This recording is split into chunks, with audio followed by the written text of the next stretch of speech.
हरे Krishna everyone. हम श्री रूप गोस्वामी जी के जीवन परिचय को पढ़ रहे हैं कल से।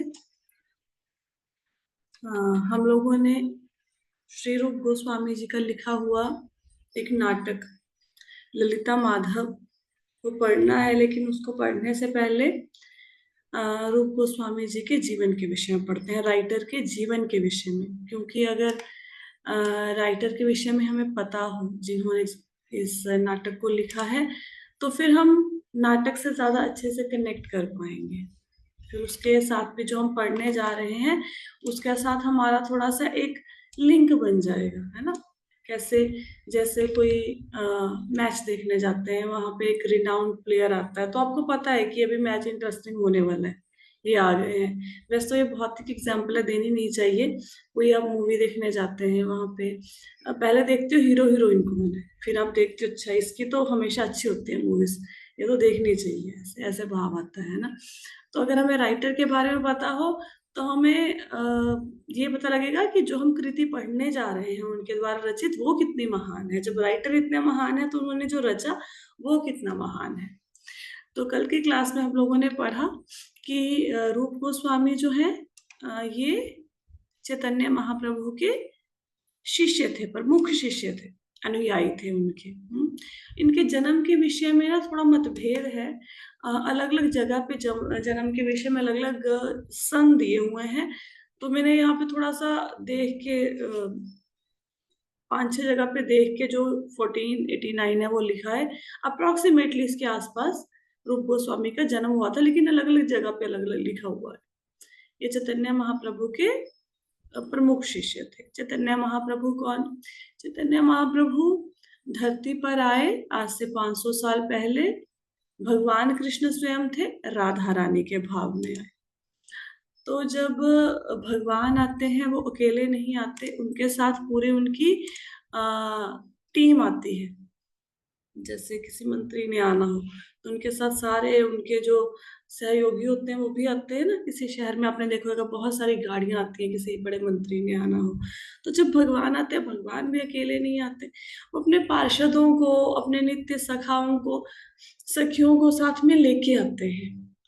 तो चैतन्य महाप्रभु भी जब आए धरती पर, कौन है ये? कृष्णा। कृष्ण स्वयं आए। किसके भाव में? राधा रानी के भाव में आए। क्यों आए? क्योंकि उनको जानना था कि राधा जो मुझसे इतना प्रेम करती है, उनके मन में मुझे देखकर क्या भाव आते हैं, वो कैसे मेरे प्रति इतने समर्पित हैं, उसको समझने के लिए, राधा रानी के भावों को पढ़ने के लिए। और एक और कारण था। जैसे आप लोगों ने भगवत गीता पढ़ी है, तो भगवत गीता में बहुत सारी बातें आती हैं, जैसे सर्वधर्मान परित्यज्य मामेकम शरणम व्रज। सभी धर्मों को त्याग के मेरी शरण में आ जाओ, मैं तुम्हारा सभी पापों से नाश, तुम्हारे पापों को नष्ट कर दूंगा। तो अब ये भगवान ने बता दिया, भगवान कृष्ण ने, कि ऐसे मेरी शरण में आना है तो सारे पापों से उद्धार हो जाएगा। लेकिन शरण में जाएं कैसे? शरणागति किसको कहते हैं? भगवान कृष्ण बताते हैं भक्ति करो, लेकिन भक्ति करते कैसे हैं? जो भगवत गीता में बताया गया वो सारा थ्योरेटिकल नॉलेज है, ठीक है। चैतन्य महाप्रभु ने उस थ्योरेटिकल नॉलेज को हम अपने लाइफ में प्रैक्टिकली कैसे उतार सकते हैं, ये चैतन्य महाप्रभु ने बताया। भगवान कृष्ण ने बताया शरणागत हो जाओ, चैतन्य महाप्रभु सिखाते हैं शरणागत होते कैसे हैं। जैसे सपोज कीजिए हमारी एक क्लास टीचर है साइंस की, तो वो हमें समझाते हैं कोई भी एक कुछ समझाया, उन्होंने कोई टॉपिक समझाया, साइंस का थ्योरी समझा दी, या फिर मैथ्स के टीचर हैं उन्होंने थ्योरी समझा दी किसी चैप्टर की, तो प्रैक्टिकल कौन समझाएगा? ऑब्वियसली मास्टर जी ही समझाएंगे ना। जिन्होंने थ्योरी पढ़ाई है वो प्रैक्टिकल भी वही समझाएंगे। तो भगवान कृष्ण ने जो बातें बताई भगवत गीता में, वो एक्चुअल में परफॉर्म कैसे करनी है वो भगवान कृष्ण ही बता सकते हैं, और तो कोई नहीं बता सकता उनके सिवाय। तो इसलिए चैतन्य महाप्रभु आए, उन्होंने भक्ति कैसे करते हैं, वैष्णव के एटिकेट्स क्या होते हैं, शरणागत कैसे होते हैं, दूसरे जीवों पर दया कैसे करनी चाहिए, और अपने आप को कैसे हमेशा विनीत रखना है, विनय भाव से रहना है, ये सब चैतन्य महाप्रभु सिखाते हैं। फिर हमने चर्चा करी कि षड गोस्वामी हुए हैं। षड गोस्वामी, उनके नाम श्री रूप गोस्वामी, श्री सनातन गोस्वामी, श्री रघुनाथ भट्ट गोस्वामी, श्री जीव गोस्वामी, श्री गोपाल भट्ट गोस्वामी, श्री रघुनाथ दास गोस्वामी, ये षड गोस्वामी हुए हैं। मतलब ये चैतन्य महाप्रभु के प्रमुख शिष्य हुए हैं, 6 उनके मेन शिष्य थे। तो इन दोनों में सबसे ऊपर नाम है रूप गोस्वामी और सनातन गोस्वामी के। इन 6 में सबसे प्रमुख, सबसे सर्वोच्च कौन है? रूप गोस्वामी।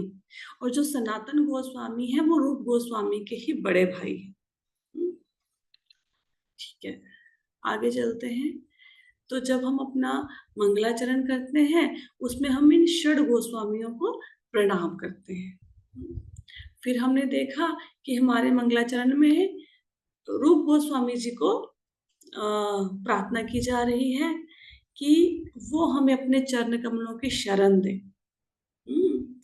उन्होंने चैतन्य महाप्रभु के मिशन को आगे बढ़ाया, वो हमें भी अपने चरण कमलों की शरण दें ताकि हम भक्ति का थोड़ा सा आस्वादन कर सके, उनके लिखे हुए ग्रंथों का आस्वादन कर सके, गीता भागवतम का आस्वादन कर सके। तो उनके चरण कमलों में प्रार्थना की जा रही है। रूप गोस्वामी कौन है? रूप गोस्वामी रूप मंजरी हैं। कल मंजरी और सखी में अंतर भी बताया था।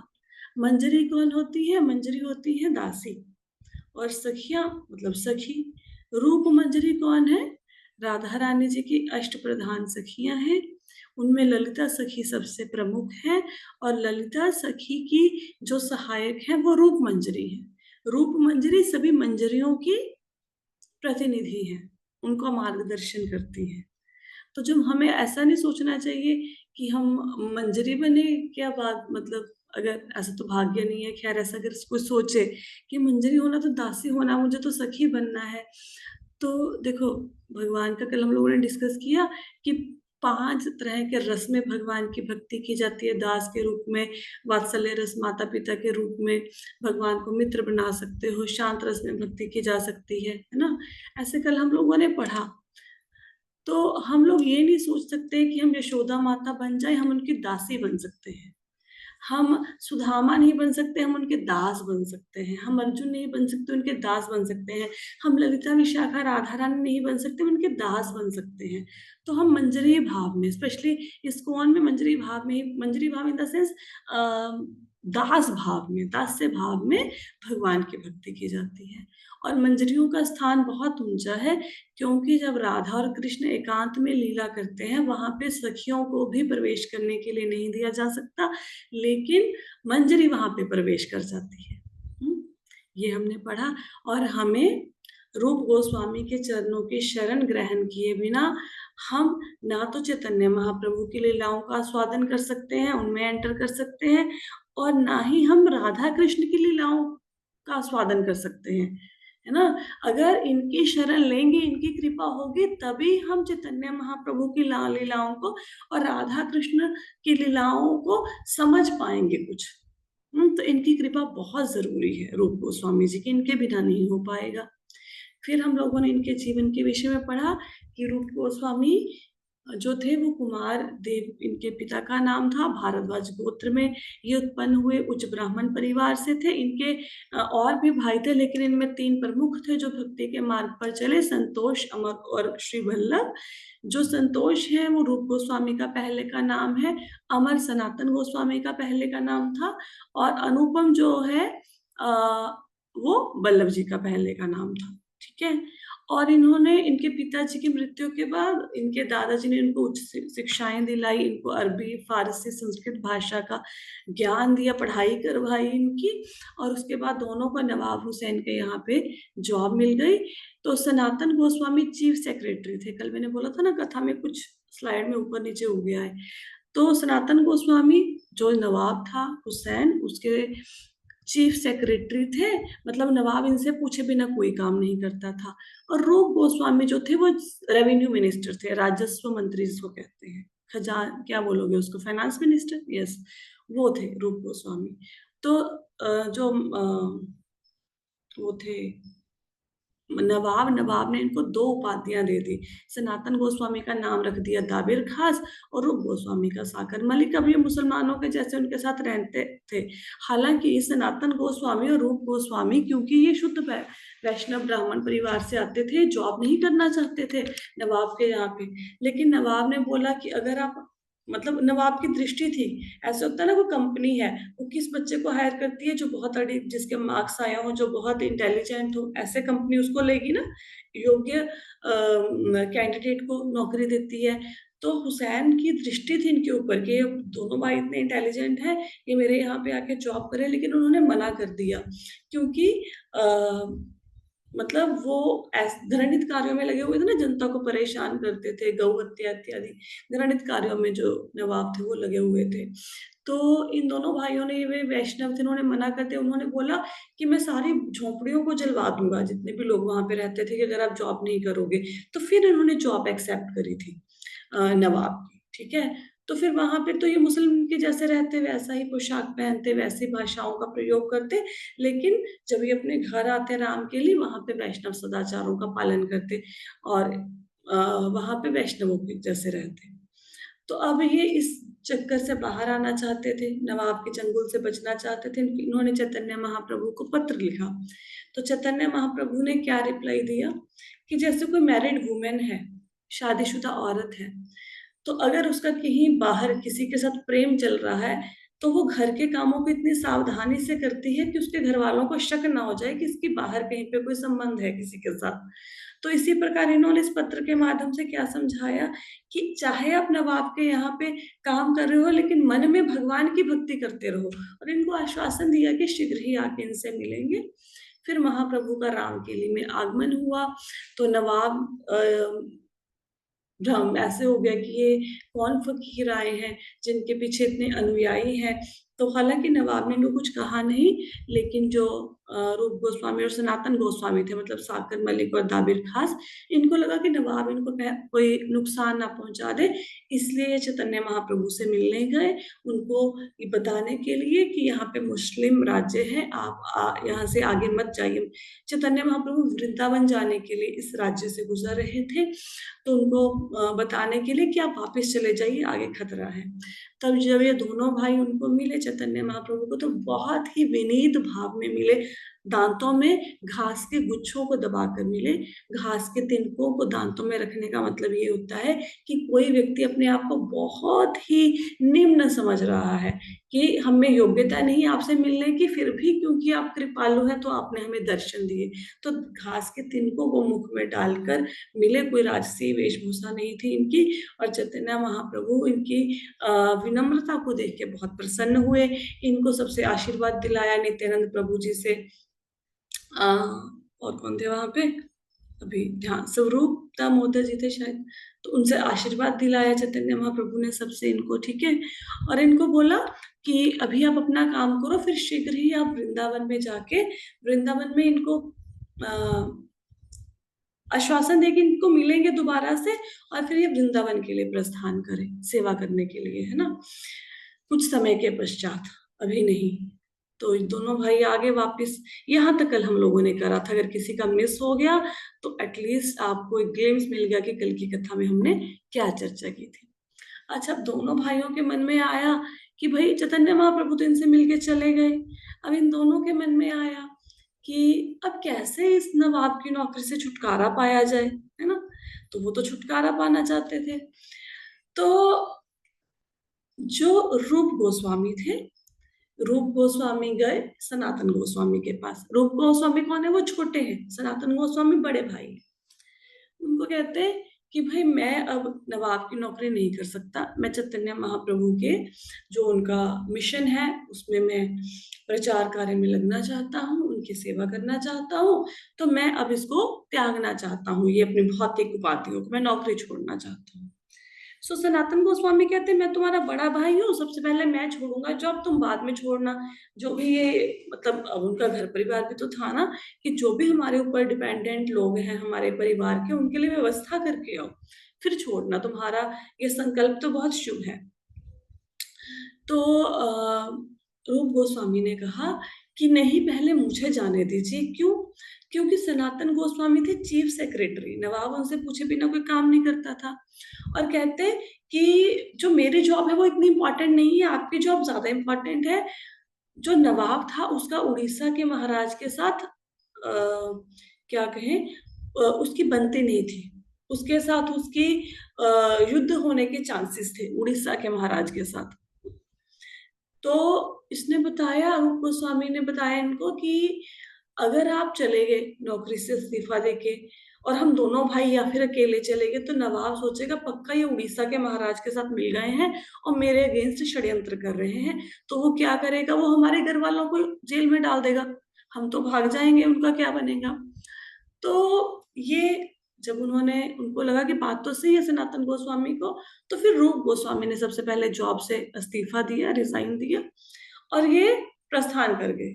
अपना जितना भी धन था उसको, एक नाव, इनके पास इतना धन था कि जब रूप गोस्वामी उस धन को लेके गए तो पूरी एक बोट भर गई, एक बड़ी नाव भर गई।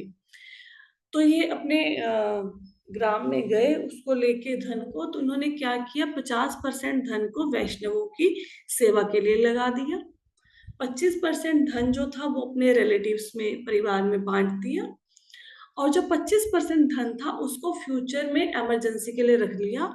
वो इमरजेंसी क्या हो सकती थी कि जैसे सपोज करो हम जॉब करते हैं, अब जॉब से हम रिजाइन करते हैं तो हमें 3 महीने का नोटिस पीरियड देना पड़ता है, नहीं नोटिस देंगे तो हमें फिर पैसे देने पड़ते हैं 3 महीने की सैलरी, अगर किसी ने पहले जॉब छोड़नी है, ऐसे रूल होता है। तो ऐसे क्योंकि इतनी बड़ी पोस्ट पे थे, तो नवाब इनके लिए कोई ना कोई मुश्किल खड़ी कर सकता था, है ना, कि भाई तुमने काम काज ये सही ढंग से नहीं किया, कोई घपला किया है, इसमें इतने पैसे भरो। तो उसके लिए पैसे चाहिए थे ना, तो 25% पैसा उन्होंने इमरजेंसी के लिए रख दिया। और उन्होंने एक बनिए के पास 10,000 मुद्राएं रख दी, स्वर्ण मुद्राएं रख दी। क्योंकि उनको लगता था कि नवाब इनके साथ कुछ गलत करेगा तो हमें इस पैसे की जरूरत पड़ सकती है। समझ आया? 50% वैष्णवों की सेवा में, 25% अपने परिवार रिश्तेदारों को दिया, 25% फ्यूचर के लिए रख दिया, और 10,000 था उन्होंने बनिए को दे दिया कि भाई कोई प्रॉब्लम क्रिएट होएगी तो वहां से ले लेंगे। और इन्होंने अपने जितने भी आश्रित थे, जो इनके परिवारजन इत्यादि थे, उनको अलग अलग फतेहाबाद और एक और स्थान था वहां पे भेज दिया, चंद्र गांव शायद समथिंग, मैं थोड़ा सा भूल रही हूँ, तो वहां पे भेज दिया परिवार वालों को, सबको सुरक्षित कर दिया। अब ये चले गए, इनको पता लगा कि भाई जो चैतन्य महाप्रभु है वो आ रहे हैं वृंदावन की तरफ, तो ये उनसे मिलने उस तरफ चल दिए। अब कौन बचे पीछे? सनातन गोस्वामी। अब सनातन गोस्वामी ने कहा कि अब मैं कैसे निकलूं, उनको भी निकलना था जॉब से। तो सनातन गोस्वामी ने सोचा कि ये जो नवाब है ना, मेरी सर्विसेज से बहुत ज्यादा खुश है, मेरी सेवाओं से, अगर ये किसी तरीके से मैं इसको परेशान कर दूं या इसको मेरे ऊपर गुस्सा आ जाए या कोई काम ऐसा कर दूं जो इसको अच्छा ना लगे, तो ये मुझे नौकरी से निकाल देगा, अपने आप ही निकाल देगा अगर मैं अच्छे से काम नहीं करूंगा। तो सनातन गोस्वामी ने क्या किया, इन्होंने छुट्टी ले ली जॉब से, घर पे बैठ के बोले मेरी तबीयत खराब है। घर पे पंडितों को बुलाए, वैष्णवों को बुलाए और श्रीमद् भागवतम का पाठ करना शुरू कर दिया। अब इनके जो असिस्टेंट थे वो सारा काम कुम कर लेते थे। तो नवाब को एक बार पता चला कि भाई जो सनातन गोस्वामी है, मतलब रूप गोस्वामी के बड़े भाई, कि उन्होंने ऐसी छुट्टी ले रखी है, वो बीमार उमूर नहीं है। तो नवाब खुद देखने आया, देखा वो तो श्रीमद् भागवतम पढ़ रहे। तो नवाब ने बोला कि देखिए मैंने आपके पास शाही वैद्य को भेजा था, शाही डॉक्टर को भेजा था, उसने आपके सारे चेकिंग कर लिए, सारे टेस्ट रिजल्ट आ गए, आपको कोई बीमारी नहीं है, फिर आप बताइए कि आप छुट्टी लेके क्यों बैठे हैं। तो सनातन गोस्वामी कहते कि भाई अब मैं आपकी नौकरी नहीं कर सकता। तो नवाब कहते कि तुम पक्का उड़ीसा के राज्य के साथ मिलकर कोई षड्यंत्र कर रहे हो। तो इनको उठा के जेल में डाल दिया गुस्से होकर। अब ये फंस गए सनातन गोस्वामी जेल में, है ना। ये देखो, ये है वो जेल जहां पे ये रामकेली में जेल है, अभी भी आप इसके दर्शन कर सकते हैं, अभी तो फिलहाल फोटो में दर्शन कर सकते हैं, वैष्णव इसके दर्शन करने जाते हैं, जहां पे सनातन गोस्वामी को बंदी बनाया गया था। तो सनातन गोस्वामी अंदर है और रूप गोस्वामी वृंदावन की तरफ जा रहे हैं, ठीक है। अब रूप गोस्वामी, क्या हुआ, ये जो रूप गोस्वामी थे ये प्रयाग में जाके इनका मिलन चैतन्य महाप्रभु से हुआ, रूप गोस्वामी का। सनातन गोस्वामी का क्या बना वो बताएंगे आपको, पहले रूप गोस्वामी के विषय में पढ़ते हैं। अभी ये समझो कि वो जेल में है और ये मिल गए चैतन्य महाप्रभु से, रूप गोस्वामी। तो प्रयाग में देखा बहुत भीड़ है, चैतन्य महाप्रभु से जब इनकी मुलाकात हुई तो वैसे ही दैन्य भाव से, ठीक है, उनके समक्ष नतमस्तक हुए। चैतन्य महाप्रभु बहुत प्रसन्न हुए इनको देख के कि भाई सब ये अपनी नौकरी वगैरह छोड़ के ये प्रभु की भक्ति में लीन होने के लिए आ गए हैं। तो जैसे ही चैतन्य महाप्रभु ने इनको गले से लगाना चाहा, इन्होंने बोला कि मुझे मत छूइए, मैं अपवित्र हो गया हूँ। कैसे अपवित्र कहा, हालांकि ये तो ब्राह्मण थे। अपवित्र ऐसे कहा, कितनी देर से मुस्लिम शासक के यहाँ पे नौकरी कर रहा हूँ, तो वो तो बहुत क्या कहते हैं, जो गलत कार्य है उसमें संलग्न है, हमने उसका साथ दिया है। अब जो सरकारी नौकर है वो सरकार का साथ देगा ना, तो इसलिए कहते हैं इतनी देर से ये मतलब ये इनका संग करने के कारण, म्लेच्छों का संग करने के कारण, मतलब जो गलत कार्य करते हैं उनको यवन म्लेच्छ इत्यादि कहा जाता है, और निम्न जातियों के समझा जाता है अगर कार्य गलत करें जैसे गौ हत्या इत्यादि। तो इन म्लेच्छों का संग करने के कारण कहते हैं मेरा शरीर भी दूषित हो गया, आप मेरे को हाथ मत लगाइए। तो ऐसे बड़े बहुत लंबी कथा है, अगर वो सारी कथा करेंगे फिर तो बहुत समय लग जाएगा। लेकिन हाँ, अगर किसी का मन कर रहा है इनके विषय में पढ़ने का, तो आप चैतन्य चरितामृत के मध्य लीला के 19वें चैप्टर को पढ़ेंगे तो वहां पे आपको डिटेल में इनके विषय में पता लग जाएगा। ठीक है, अभी फिर भी कोशिश ये कर रही हूँ कि कुछ इम्पोर्टेंट चीजें मिस ना हो जाए। हाँ, तो कुछ कुछ चीजें मैंने यहाँ चैतन्य चरितामृत के मध्य लीला के 19वें चैप्टर से लेके यहाँ पे लिखी हैं। ये देखो, प्रयाग में बहुत भीड़ होने के कारण श्री चैतन्य महाप्रभु दशाश्व मेध घाट नामक स्थान पर गए। 10 दिनों तक श्री चैतन्य महाप्रभु प्रयाग में रहे और रूप गोस्वामी को शिक्षा दी और उन्हें आवश्यक शक्ति प्रदान करी। अब प्रयाग में क्या हुआ, जैसे ही पता लगा सब लोगों को कि चैतन्य महाप्रभु आए हुए हैं, तो लोग हजारों की गिनती में उनके दर्शन के लिए जाते थे। तो फिर ऐसा होता था ना कि भाई मुस्लिम भी लोग उस टाइम पे राज्य करते थे भारत में, तो फिर मुस्लिम लोग डर जाते थे उनके राजा नवाब इत्यादि की, कौन फकीर आए हैं, कहीं कोई विद्रोह ना कर दे, कोई बगावत ना हो जाए। तो फिर ऐसे आशंका रहती थी कि कुछ वो बखेड़ा ना खड़ा कर दे। तो जब इतने हालांकि चैतन्य महाप्रभु को इस बात का कोई डर नहीं था, लेकिन क्योंकि बहुत सारे लोग उनके दर्शनों के लिए आ रहे थे, तो उन्होंने रूप गोस्वामी को एकांत में शिक्षाएं देनी थी, तो इसलिए फिर वो दशाश्वमेध घाट पर चले गए। ठीक है, और वहां पे इन्होंने 10 दिन तक फॉर 10 डेज रूप गोस्वामी को शिक्षा दी। आपको जब श्रीमद् भगवद गीता पढ़ते हैं तो मैंने आपको एक चीज बताई थी ना कि आत्मा का आकार कितना होता है, बताया था ना, आत्मा का साइज कितना होता है, याद है किसी को? क्या बताया था?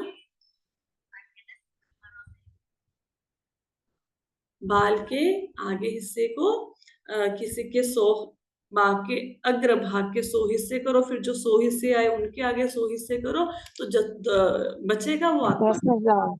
हाँ, 10,000वां भाग के बाल के अग्रभाग का वो आत्मा का साइज है। आपको पता है ज्ञान किसने दिया? ये चैतन्य महाप्रभु ने दिया है।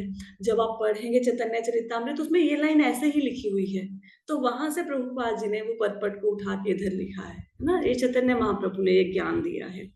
तो 10 दिन तक चैतन्य महाप्रभु ने रूप गोस्वामी को ज्ञान दिया। जो 5 रस हम पढ़ते हैं उन रसों के बारे में, वैष्णव अपराध नहीं होना चाहिए उसके विषय में श्रीमद् भागवतम की शिक्षाएं दी। बहुत बहुत ही सुंदर, बहुत ही अद्भुत वो ज्ञान है। अगर जीवन में कभी आपको समय मिले तो आपको पढ़ना चाहिए, नहीं तो फिर राधा रानी से प्रार्थना कीजिए कि हमारी मॉर्निंग क्लास इवनिंग क्लास ऐसे ही चलती रहें। तो जैसे ही हमारा गीता भागवतम हो जाएगा तो हम कोशिश करेंगे कि हम उसको मॉर्निंग क्लासों में या इवनिंग क्लासों में पढ़ें। ठीक है, तो चैतन्य महाप्रभु ने बोला कि जो भक्ति में सेवा है, भगवान की भक्ति में सेवा है, उसका पूर्ण रूप से वर्णन नहीं किया जा सकता, लेकिन भक्ति का कहते जो सागर है वो भक्ति तो समुन्दर के समान है। भक्ति का जो रस है वो ऐसा है, भक्ति का रस, कि बहुत बड़ा समुंदर भरा पड़ा है उस रस से। कहते कोई इसकी लंबाई चौड़ाई नहीं नाप सकता, लेकिन फिर भी मैं तुम्हें कुछ बूंदें दे रहा हूँ। तो देखो 10 दिन तक चैतन्य महाप्रभु ने रूप गोस्वामी को शिक्षा दी और क्या बोला, कुछ बूंद दे रहे हैं। और उन्हीं जो चैतन्य महाप्रभु ने इनको शिक्षाएं दी, इनको जो बताया, उपदेश दिया, उसी का विस्तार इन्होंने अलग अलग ग्रंथों में किया रूप गोस्वामी ने। तो देखो यहाँ पे लास्ट लाइन देखो, श्री चैतन्य महाप्रभु ने रूप गोस्वामी के हृदय में प्रवेश करके उन्हें सभी सत्यों के निष्कर्षों को सही ढंग से निर्धारित करने की शक्ति प्रदान करी। तो भगवान कृष्ण जो है, जो चैतन्य महाप्रभु हैं, ये क्या करते हैं, जब इन्होंने किसी भक्त से, किसी से भी कोई कार्य करवाना होता है, तो उनको सिर्फ कार्य नहीं देते, उनको कार्य करने की शक्ति भी प्रदान करते हैं। तो जब भी आपको कोई सेवा मिले, जब भी जीवन में, भले ही आपको वो सेवा करनी आती है नहीं आती है, उसको हाथ जोड़ के उस सेवा को स्वीकार कर लो। जैसे आपको सेवा मिल गई प्रचार की, आपने सुबह लेक्चर देना है, अब आपके हाथ पैर फूल जाए कि हम तो बोल नहीं सकते, हमने तो कभी पब्लिक स्पीकिंग करी नहीं है, जनता के बीच में बोला नहीं है, हम कैसे बोलेंगे। आप हाथ जोड़ के उस सेवा को स्वीकार कर लो, मना मत करो। क्यों? क्योंकि जब आपको कोई कार्य दिया जाता है, तो भगवान जब आपको कार्य देते हैं गुरु के माध्यम से, हमारे क्या कहेंगे उनको, जो मंदिर में जो हमारे मुख्य अध्यक्ष हैं, उनके माध्यम से कार्य देते हैं, तो आपको साथ ही साथ शक्ति भी प्रदान करते हैं उस कार्य को करने की। अगर आपको भगवान के वस्त्र को बनाने की दी गई सेवा, तो वो वस्त्र बनाना भी सिखाएंगे। ऐसा नहीं कि सिर्फ सेवा दी गई, अगर आपको खाना बनाने की सेवा दी गई, तो खाना बनाने की शक्ति भी प्रदान करेंगे। और ये आप लोगों ने देखा होगा, अगर घर में हमें, सपोज हम 4 लोग हैं, 4 से 5वें बंदे का खाना बनाना पड़ जाए तो हमारी बस हो जाती है। कभी आपने देखा होगा, एक मेहमान आता है, हम थका हुआ महसूस करते हैं। यही हमें बोला जाए कि मंदिर में भक्तों के लिए आपने चपाती बेलनी है, फुल्का बेलना है, आप यकीन कीजिए आपको गर्मी नहीं लगेगी, आप थकेंगे नहीं, आप खूब सेवा करेंगे, खूब सेवा, कोई थकावट नहीं होगी। और मंदिर में जाकर आप ऐसी ऐसी सेवाएं कर देंगे जो अपने घर में कभी नहीं करी, क्योंकि जो प्रभु हैं, भगवान है, वो सिर्फ आपको सेवा नहीं बख्श रहे हैं, सेवा नहीं दे रहे हैं, सेवा करने की शक्ति भी दे रहे हैं।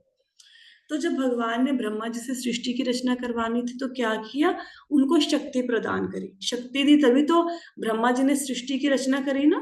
सारे वेदों का ज्ञान उनके हृदय में स्थापित कर दिया। वेद व्यास से जब उन्होंने ग्रंथ लिखवाने थे, तो उनको शक्ति प्रदान करी। नारद मुनि जी से जब भक्ति का प्रचार करवाना था, तो उनको शक्ति प्रदान करी।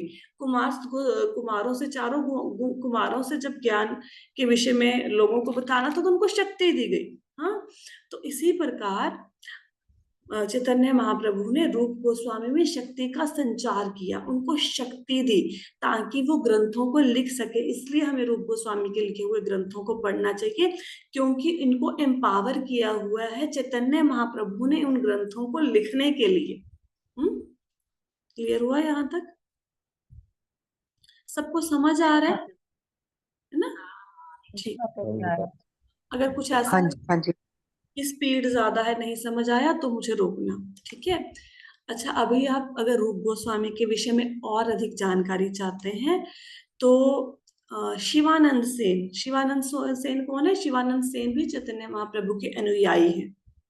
इनके विषय में आप पढ़ेंगे, जो जो नाम आ रहे हैं ना, जैसे स्वरूप दामोदर और रामानंद राय भी नाम आएगा, शिवानंद सेन, इन सबके विषय में आप पढ़ सकते हैं चैतन्य चरितमृत में, ठीक है? तो फिलहाल के लिए हम ये समझेंगे शिवानंद सेन कौन थे? चैतन्य महाप्रभु के अनुयायी थे, शिष्य थे। उनके पुत्र जो हैं, उनके पुत्र कवि कर्ण पुरा ने, उन्होंने ग्रंथ लिखा है चैतन्य चंद्रोदय। तो उसमें उन्होंने रूप गोस्वामी और चैतन्य महाप्रभु का जो भेंट हुआ, उसके बीच में उनमें क्या बातचीत हुई, उसका विस्तार में वर्णन किया है। तो उसमें वो लिखते हैं कि समय बीतने के साथ वृंदावन में कृष्ण की लीलाओं का दिव्य समाचार लगभग लुप्त सा हो गया था। उन दिव्य लीलाओं को स्पष्ट रूप से बताने के लिए श्री चैतन्य महाप्रभु ने श्रील रूप गोस्वामी और सनातन गोस्वामी को अपनी दया के अमृत से वृंदावन में यह कार्य करने की शक्ति प्रदान करी। देखिए मेरी ना थोड़ी-सी एक आदत है कि जब मैं किसी टॉपिक में घुसती हूँ ना, मुझे थोड़ा-सा डिटेल में बताने की आदत है। हालाँकि ये आदत मुझे लगता है कहीं न कहीं पे गलत है। थोड़ा संक्षेप में बताना चाहिए, पर मेरी प्रॉब्लम क्या है, मुझे ऐसा लगता है कि देखो अभी आप सब हम लोग सब वैष्णव इकट्ठे हुए हैं ना और भक्तों का संग हो रहा है। पता नहीं ये क्लासें कब फिर लगेंगी, पता नहीं कब हम इस टॉपिक के ऊपर बोल पाएँगे। तो जितना इस अमृत में से हम भर सकते हैं अपने गड़े में उतना भर लें। तो इसलिए थोड़ा-सा विस्तार कई बार हो जाता है कथा का, बट मुझे लगता है कि आप बोर नहीं हो रहे होंगे सब लोग, है ना? आपको आनंद ही आ रहा होगा सुनने में। तो थोड़ा-सा आपको ब बताते हैं। जो भगवान कृष्ण धराधाम से चले गए, तो अ, जब हाँ, भगवान कृष्ण धराधाम से चले गए, तो जो पांडव थे, वो हिमालय की तरफ उन्होंने प्रस्थान कर दिया। तो जो युधिष्ठिर महाराज थे, उन्होंने राजा बना दिया, परीक्षित महाराज को राजा बना दिया और जो मथुरा का राजा था, वो वज्रनाभ को बना दिया। वज्रनाभ कौन है? वज्रनाभ भगवान कृष्ण के पड़पोते हैं। हुँ? तो भगवान कृष्ण के बेटे प्रद्युम्न, प्रद्युम्न के बेटे अनिरुद्ध, अनिरुद्ध के बेटे वज्रनाभ। वज्रनाभ वो थे जो कि बच गए थे, जो एक लीला हुई थी ना कि सब यादवों ने एक-दूसरे को मार दिया था लड़कर। ये आपने सुना होएगा, है ना? यादव वंश का कैसे खत्म हुआ, भगवान ने कैसे लीला की। तो मौसल लीला हुई थी, तो उसमें वज्रनाभ बच गए थे, उनको राजा बनाया गया। उनको राजा बनाया गया तो एक बार इनसे परीक्षित महाराज मिलने आए तो इनको बोला कि भई आप सही ढंग से राज्य तो चला रहे हो, आपको कोई दिक्कत तो नहीं आ रही? तो वज्रनाभ ने बोला कि मुझे दिक्कत कोई नहीं आ रही, लेकिन मेरे को ये नहीं समझ आ रहा कि मैं हूँ राजा, लेकिन यहाँ की प्रजा कहाँ है? मुझे समझ ही नहीं आ रहा। क्योंकि प्रजा कहाँ चलेगी? प्रजा तो भगवान के साथ दिव्य धाम को चलेगी। जो ब्रज के सारे लोग हैं वो तो दिव्य धाम को चले गए, प्रजा ने कहाँ से होना था? कि हूँ तो मैं राजा, लेकिन लोग कहाँ हैं? मुझे वो समझ नहीं आ रहा। तो परीक्षित महाराज ने कहा कि इसका उत्तर तो आपको शांडिल्य मुनि देंगे। शांडिल्य मुनि कौन है? वो पुरोहित है नंद बाबा के। तो शांडिल्य मुनि को बुलाया गया, तो शांडिल्य मुनि ने बोला कि ये जो वृंदावन है, यहाँ पे भगवान की बहुत सारी लीलाएँ हुई हैं, लेकिन वो कालक्रम में लुप्त हो गई हैं। तो वज्रनाभ को बोला कि आप जाओ और उन स्थानों को खोजो, यहाँ पे कालिया नाग को मारा था, जहाँ पे भगवान ने गोवर्धन पर्वत को उठाया था, वो सारे स्थानों को ढूँढो। तो वज्रनाभ कहते मैं कैसे ढूँढूँ? मुझे कैसे पता लगेगा? क्योंकि वो सारे स्थान विलुप्त हो चुके थे। तो शांडिल्य मुनि ने बोला कि भगवान की कृपा से आपको स्फूर्ति होएगी। भग स्फूर्ति का मतलब होता है एस्टिमेशन होना शुरू हो जाएगा कि यहाँ पे ये लीला हुई होगी, आपको ऐसे मन में भाव आना शुरू हो जाएगा। तो वज्रनाभ ने उन स्थानों को खोज-खोज के यहाँ पे गोवर्धन उठाया था, यहाँ पे कालिया नाग की लीला हुई थी, यहाँ पे वस्त्रहरण की लीला हुई थी, उन सारे लीला स्थलियों को खोज डाला। हुँ? उनको खोजा फिर वहाँ पे दिल्ली से कारीगरों को बुलवाया गया, लोगों को वहाँ पे आके रहने के लिए आमंत्रित किया गया। तो ऐसे वो नगर बसा था। तो वो सारे मंदिरों को उन्होंने निर्माण करवाया। लेकिन फिर क्या हुआ? ये बात हो रही है द्वारिका की 5000 साल पहले की, फिर समय बीतता गया, जैसे अभी आपका घर है, आपको नज़र आ रहा है बहुत सुंदर। आज से 200 साल बाद घर को देखना, ये खंडर बन चुका होगा। इसका अभी भी आपने देखा होगा कहीं से सीमेंट झड़ रहा है, कहीं से आपका पेंट उतर रहा है, ऐसा होता है ना, धीरे-धीरे वस्तुएँ विनष्ट होनी शुरू हो जाती हैं।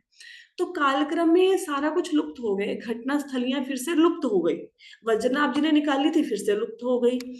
तो रूप गोस्वामी को क्या कार्य सौंपा गया कि भई ये रूप गोस्वामी, सनातन गोस्वामी को, कि ये जो लीला स्थलियाँ विलुप्त हो चुकी हैं वृंदावन में, अब किसी को नहीं पता वृंदावन में कि कहाँ है कालिया नाग को, कहाँ पे नथाब नहीं पता, कहाँ पे है राधा कुंड, जो नहीं पता, आप जाइए वृंदावन में उन लीला स्थलियों की खोज कीजिए। ये चैतन्य महाप्रभु का इनके लिए आदेश था। हुँ, और साथ ही साथ इनको शक्ति भी दी। अब जैसे अगर आप किसी को बोला जाए कि भई वहाँ से जाके ये चीज़ ढूँढ लेना। अब हम कैसे ढूँढेंगे? किसी ने कोई चीज़ रख दी अपने घर में, हमें जाके बोले तुम ढूँढ लेना, हम तो नहीं ढूँढ सकते। तो रूप गोस्वामी कैसे ढूँढते सनातन गोस्वामी इन स्थानों को? उन्होंने शक्ति प्रदान करी इनको, चैतन्य महाप्रभु ने, ताकि क्यों चैतन्य महाप्रभु कौन है? भगवान कृष्ण को तो पता है ना कहाँ पे मैंने कौन-कौन सी लीलाएँ करी, कहाँ पे गोवर्धन पर्वत को उठाया, तो इनको शक्ति प्रदान करी, ये कार्य सौंपा गया। दूसरा कार्य क्या सौंपा गया कि जो ग्रंथों की रचना करनी है। जो चैतन्य महाप्रभु ने इनको शिक्षा दी 10 दिनों में, उनका विस्तार करके ये ग्रंथ लिखे हैं ताकि हम कलयुगी जीव, हम लोग इन ग्रंथों को पढ़ें और भगवान कृष्ण की लीलाओं का आस्वादन कर सकें। अब देखो, हमें तो नहीं पता ना भगवान कृष्ण ने कब कहाँ कौन सी लीला करी, हमें तो कुछ भी नहीं पता है। तो फिर कैसे कैसे हमें उन लीलाओं के बारे में कोई बताएगा? कैसे बताएगा इमली तला में कौन सी लीला हुई थी? कैसे बताएगा वृंदा देवी कहाँ से आई, कहाँ पे वो रहती हैं? वो रूप गोस्वामी के माध्यम से हमें पता चला। उन्होंने हर एक लीला स्थली को वहां पे खोज निकाला। उसके पीछे की बहुत सारी घटनाएं हैं, सारी घटनाओं का वर्णन तो नहीं कर सकेंगे, लेकिन हाँ, कुछ कुछ घटनाओं को हम सुबह की क्लास में सुनेंगे कि कैसे कैसे इनके सामने राधा कृष्ण की लीलाएं स्फुरित होती थी, कैसे कैसे राधा रानी ने इनको दर्शन दिए, भगवान कृष्ण ने इनको दर्शन दिए, कैसे इन्होंने राधा कृष्ण की लीलाओं को देखा, कैसे सखियों के दर्शन हुए, उसके बारे में थोड़ी थोड़ी हम चर्चा करेंगे इसमें। तो आज की क्लास में तो इतना ही कर पाएंगे, अभी 1 ही मिनट बचा है। अभी किसी का कोई फीडबैक हो या कोई प्रश्न हो तो पूछ सकते हैं। कोई प्रश्न नहीं है? समझ आया सबको? ठीक है, आई होप सो। ठीक है, आई होप सो अच्छा लग रहा होगा सुनने के विषय में आचार्यों के बारे में, है ना? जी जी क्लास बहुत। अगर आप चाहते हैं कि भगवान की कृपा मिले, हमारे जीवन में भक्ति आए, हम भगवान से कनेक्ट हो, सीधे नहीं हो पाएंगे। हमारी माला के हाल देखिए कैसी माला होती है हमारी, ध्यान तो कहीं और होता है। आचार्यों को पढ़ो, आचार्यों की जीवनी को पढ़ो, फिर कृपा करेंगे राधा रानी। जब आचार्य की कृपा, फिर राधा रानी की कृपा होगी, फिर जीवन में भक्ति का संचार होगा। ठीक है, तो आज की कथा को यहीं पे विश्राम देते हैं, बाकी की कथा कल करेंगे। सो रूप गोस्वामी जी की जय। Thank you so much everyone for joining the session. Hare Krishna. Hare Krishna. Hare Krishna.